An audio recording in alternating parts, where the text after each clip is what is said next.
entire concept of the Money in the Bank pay-per-view boils down to the Money in the Bank ladder matches.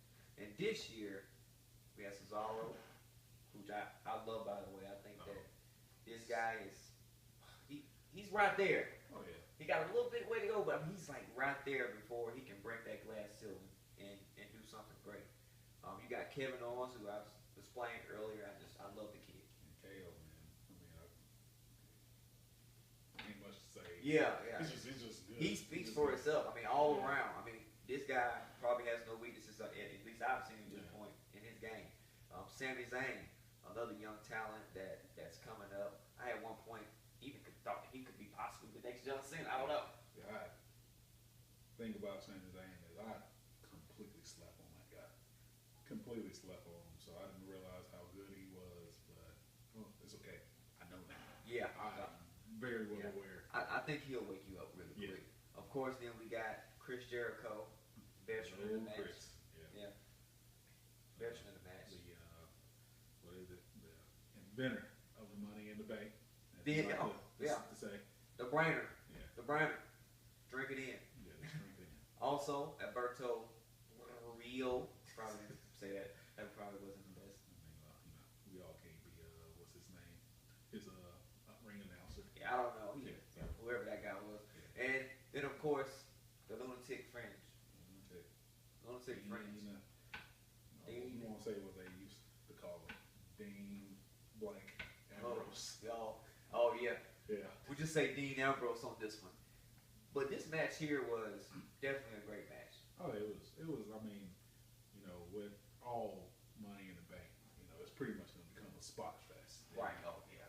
And they were a good spot fest. Yeah. I can tell you, I don't think I'll ever get tired of Cesaro's uppercuts to the corners. They're always fun to watch. And never thought I don't think I'll ever get tired of seeing all the different ways somebody can get hit with a ladder. I know, yeah. I mean, every year they come up with something new. They come up with something new. I mean, every single year somebody's leg gonna be in, or they're gonna do a body backdrop. They're gonna put a ladder on top of a ladder and then run it up. I'll never forget when Shelton Benjamin did that year. I mean, that was epic. Yeah. That was epic. So, I mean, there are so many ways that you could do in a Money in the Bank ladder match. So many different, like you said, spots. So many different things to keep this match such a great match.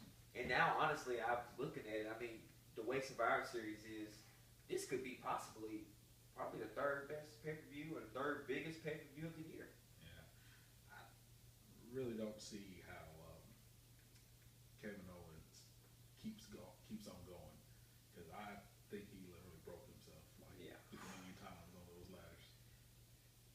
And honestly, I was sitting there watching it, and it was Kevin Owens. Sami Zayn did a few bumps that was like, oh my goodness, like these ladders are real. Yeah. Like there's no doubt, these ladders are real. So it's not like these hurt. These actually hurt. And I mean, honestly, watching it, I was thinking, well, maybe it's Kevin Owens taking these bumps because he's gonna get something out of this. Yeah. He's gonna get something out of this at the end. But as more and more the match went along, I started thinking in my head, the Shield. So it was there. I mean, for one, I called it, but at the same time, that was an easy call. It was kind of the writing was on the wall for how that was going to be set up. Even though can't exactly say that that could have been a last minute choice for them to do it. You never know. It could have been. I mean, with all those guys, I mean, they could have easily went with KO.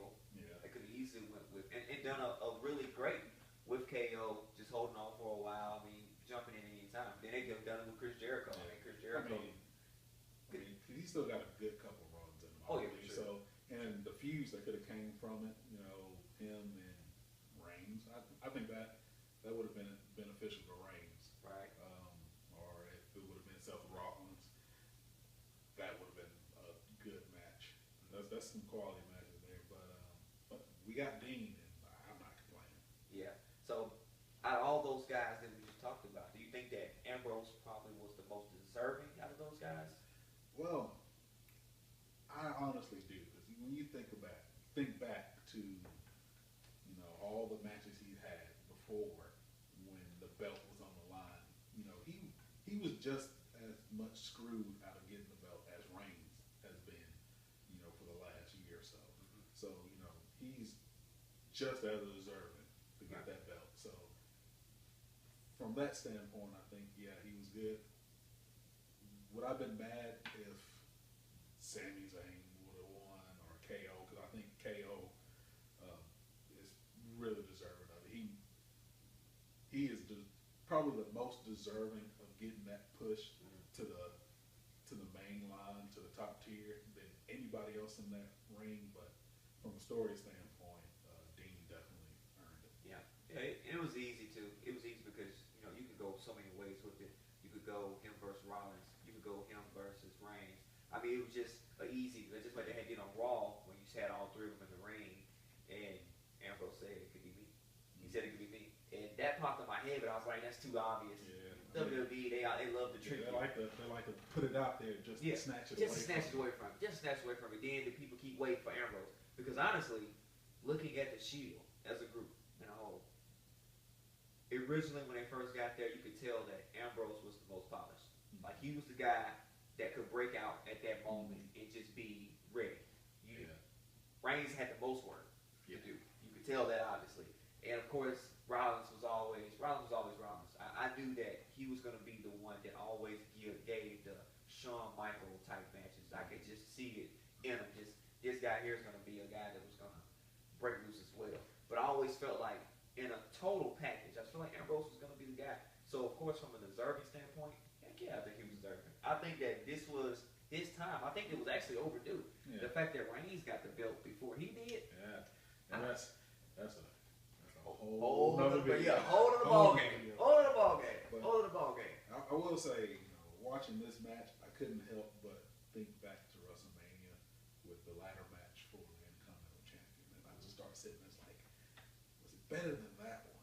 Because that one, majority of the people from that match was in this match. So That's true. you know, here they are again doing these same big spots that I don't know how they're doing. But I was sitting there like, was it better? And really, I don't know. It was a good match. Right. But I don't know.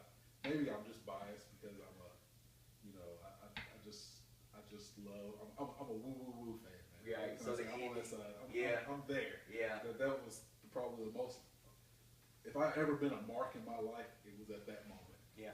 Because that was probably definitely the most unpredictable thing. It was. I mean, you know. Granted, I knew he wasn't gonna hold that belt longer. Yeah. I thought I gave him a week. But you weren't even close. You weren't even close. But the fact that it doesn't change the fact that he can go home and say, I won a ladder match at WrestleMania for the Intercontinental Champion. Yeah. My dad was there, so woo to Zach. Yeah, because I would still put that match, that ladder match, above this one. But that's not to say that this one was bad. It's just showing you as good as this one was. I think that one was just a little bit better. Overall, it was a good match. I mean, it had no choice but to be a good match because it had a lot of good people in there. Oh, for sure. And then it had Alberto Del Rio. Yeah. Not saying he's bad. It's just that he just don't fit. Yeah. He just doesn't really fit. And that sucks, dude. But we Berto the Real. We don't know, man. We need you back. Yeah. We need you back. Maybe we need to get something. We need to get the Cadillac back, or Yeah, I think when he started, he lost his ring announcer. And Yeah, lost that- like it just ain't the same. yeah, it's not the same.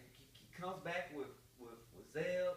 And I didn't know where that was going with that. That was weird. Everything. Yeah, that was a great word. Just weird. Yeah. Word. That was weird. Maybe. Yeah. We'll see. But good Dean Ambrose, that was a great match. Great match. Most deserving person probably would be Dean. It was just the writing was written on the wall. Yeah. And So made a lot of sense, even to call out what you call, which happened later. yeah, exactly. But before we get there, yeah, we got Rusev and Titus. Rusev versus Titus, which it happened. It happened. Yeah. No, not a bad match.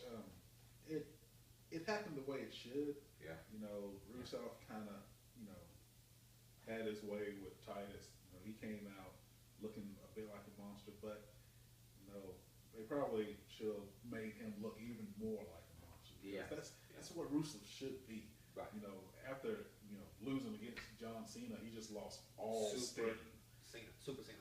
Yeah, Super but you know, strikes again. this is the opportunity for him to build that back up. Yeah. And Titus is a good guy. He really is a good guy, but I mean, he just needed to be food to the fire. You know, he just needed to be a throwaway for Rusev. But yeah, so that's pretty much all I got to say about that. The match was good. Match was good, but just could have just made him look a bit more like a monster. I guess that's the only thing I really can say. So I like the thing that they, Rusev did by going to Titus' children and tongue in front of them. yeah, That's what I want. I need stuff like that. yeah. I like that. It does give him that paint him just even worse. He's supposed to be a heel. Yeah. Do some heel work. Make me hate you. Yeah. That's what I want. I want to hate you. Yeah. And so that's definitely something I hate. Yeah. And I'm glad too though that this kind of went back over and they kind of reinvented himself. He went away from Lana for a while because Lana was starting to get a lot of attention. Yeah. And so now it's all about Rusev. And he's painted his image so bad. And he's doing so much and becoming a heel again. And I think that time away from the top or somewhere going toward the top kind of just probably made me more hungry. Yeah. So I'm actually very, very anxious to see what this Rusev kid can do. His future is definitely bright. United States Championship definitely should be held by him. Yeah. That is the right person to hold his belt right now. Just keep him away from John Cena. Keep him away from Super. I mean, just don't touch Cena.